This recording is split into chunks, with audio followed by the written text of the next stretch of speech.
Oke teman-teman, sebelumnya kita sudah mempelajari terkait perkalian dot vektor dan penggunaannya dalam mencari besaran fisika, yaitu usaha dan daya.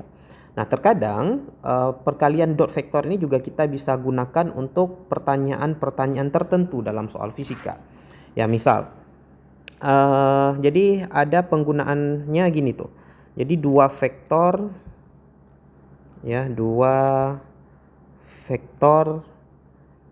yang tegak lurus misalnya. Tegak lurus.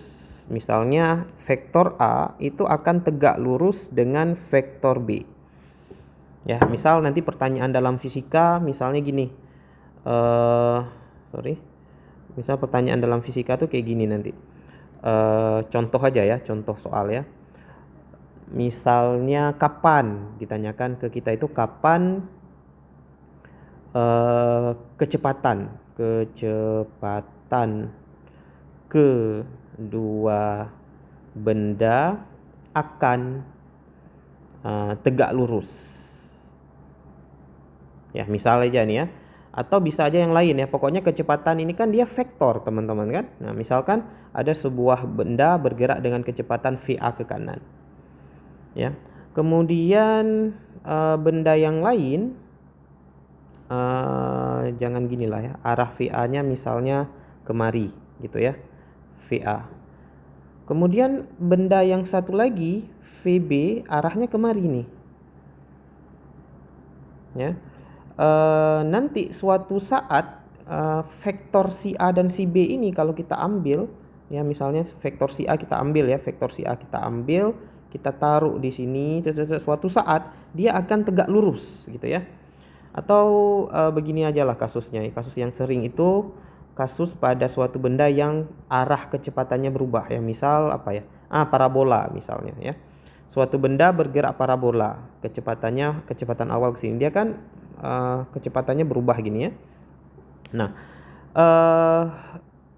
misal awalnya kecepatan V0 kemari ya. Pada suatu saat misalnya di sini, misalnya di keadaan sini, V bendanya kan jadi ke sini ya, ini VT.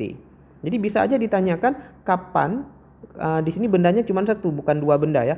Kapan kecepatan V0 akan tegak lurus dengan kecepatan VT misalnya. Kita mau cari itu kapan itu akan terjadi. Misal gitu ya soalnya. Nah, contoh soal ini udah ada juga di video-video yang di contoh soal ya. Kalau nggak salah di bab gerak parabola. Silahkan teman-teman lihat. Nah, jadi kalau kita mau mencari ini, artinya kuncinya adalah kedua vektor V0 dan VT ini tegak lurus. Maka kita bisa menggunakan aturan perkalian dot. Nah, jadi dua vektor yang tegak lurus itu, dia perkalian dotnya A didotkan dengan B, ya, itu hasilnya akan 0 teman-teman. Jadi dua vektor yang tegak lurus itu A dot B 0. Artinya teman-teman tinggal kalikan saja nanti V0 ya, vektor V0 didotkan dengan vektor VT itu hasilnya akan 0. Nah, jadi teman-teman tinggal nanti mencari V0 itu persamaannya apa, VT persamaannya apa. Nanti kalau teman-teman cari ya mungkin hasilnya nanti akan 2T karena rumusnya gitu ya, V0-nya misal berapa ya, 2I tambah 3J. Ingat ya, V0 itu bisa diuraikan menjadi sumbu X dan sumbu Y. Itu di bab gerak parabola ya, itu pembahasan gerak parabola lah. Artinya nanti VT-nya gimana, nilai VT-nya nanti bisa dikalikan, hasilnya 0, maka teman-teman akan dapatkan nilai T yang ditanyakan, biasanya gitu. Jadi kalau ada dua vektor yang tegak lurus, itu perkalian dotnya adalah yang tegak lurus, perkalian dotnya dihasilkan 0. Yang kedua, dua vektor yang sejajar. Nah, syaratnya adalah dua vektor yang sejajar itu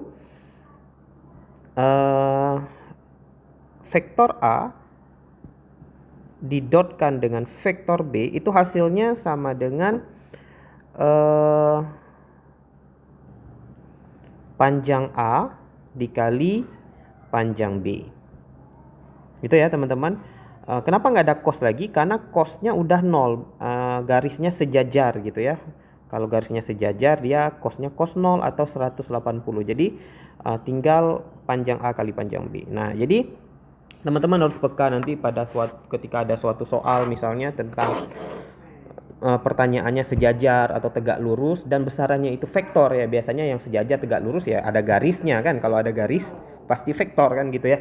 Jadi kalau ada kaitan-kaitan ke situ itu jangan lupa ke perkalian dot vektor gitu ya.